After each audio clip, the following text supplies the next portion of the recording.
Praise the lord. ఈరోజు దేవుడు మనతో మాట్లాడుతున్న వాగ్దానము 1 కొరింథీయులకు రాసిన పత్రిక 6వ అధ్యాయం 19వ వచనం. మీ దేహము దేవుని వలన మీకు అనుగ్రహింపబడి మీలోనున్న పరిశుద్ధాత్మకు ఆలయమై ఉన్నదని మీరు ఎరుగరా, మీరు మీ సొత్తు కారు. హల్లెలూయా. ఈరోజు దేవుడు మన దేహం గురించి మనతో మాట్లాడుతున్నారండి. మన దేహము దేవుని వలనే మనకు అనుగ్రహింపబడిందంట. కాబట్టి మనలో పరిశుద్ధాత్మ దేవుడు ఉన్నాడు కాబట్టి మన దేహము ఆయనకు ఆలయమై ఉన్నదంట.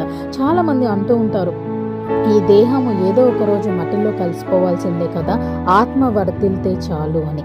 ఎప్పుడైతే నువ్వు మరి సజీవ లెక్కల్లో ఉంటావో, నువ్వు ఎప్పుడైతే నీ ఆరోగ్యాన్ని కాపాడుకొని నువ్వు హెల్దీగా ఉంటావో, అప్పుడే నీ ఆత్మ ద్వారా నువ్వు దేవుణ్ణి కూడా స్తుతించగలవు. కాబట్టి నీ దేహాన్ని ఆరోగ్యంగా ఉంచుకోవడము అది నీ రెస్పాన్సిబిలిటీ. రేపటి రోజున దేవుడు నిన్ను ప్రశ్నిస్తాడు, నేను మీకు ఆరోగ్యాన్ని ఇస్తే దాన్ని మీరు కాపాడుకోలేకపోయారు అని. చాలామంది ఇష్టం వచ్చినట్టు విచ్చలవిడిగా తినేసి ఆరోగ్యాన్ని పాడు చేసుకొని, దేవా నాకు ఆరోగ్యాన్ని ఇవ్వండి అని దేవుణ్ణి శోధిస్తూ ఉంటారు.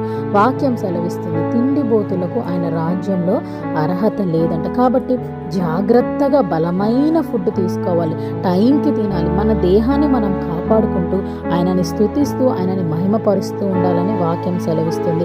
ఎప్పుడైతే నువ్వు నీ దేహాన్ని శుభ్రపరుచుకుంటావో, నీ దేహాన్ని ఎప్పుడైతే నువ్వు పరిశుద్ధంగా ఉంచుకుంటావో, నువ్వు ఎప్పుడైతే నీ దేహానికి ఎలా అయితే నువ్వు ఫుడ్ని ఇస్తున్నావో, నీ యొక్క సోల్కి కూడా ఆత్మీయ ఆహారాన్ని నువ్వు ఎప్పుడైతే ఇస్తున్నావో, నీ యొక్క బాడీ అంతా కూడా హ్యాపీగా ఉంటుందంట, హోలీగా ఉంటుందంట, హెల్తీగా ఉంటుందంట. సో హోలీగా ఉంచుకుంటే అల్టిమేట్గా నువ్వు హ్యాపీగా ఉంటావు, హ్యాపీగా ఉంటే అల్టిమేట్గా నువ్వు హెల్తీగా ఉంటావు. కాబట్టి హోలీ, హ్యాపీ, హెల్తీ ఈ మూడు మన దేహానికి అవసరమని వాక్యం సెలవిస్తుంది. కాబట్టి ఈ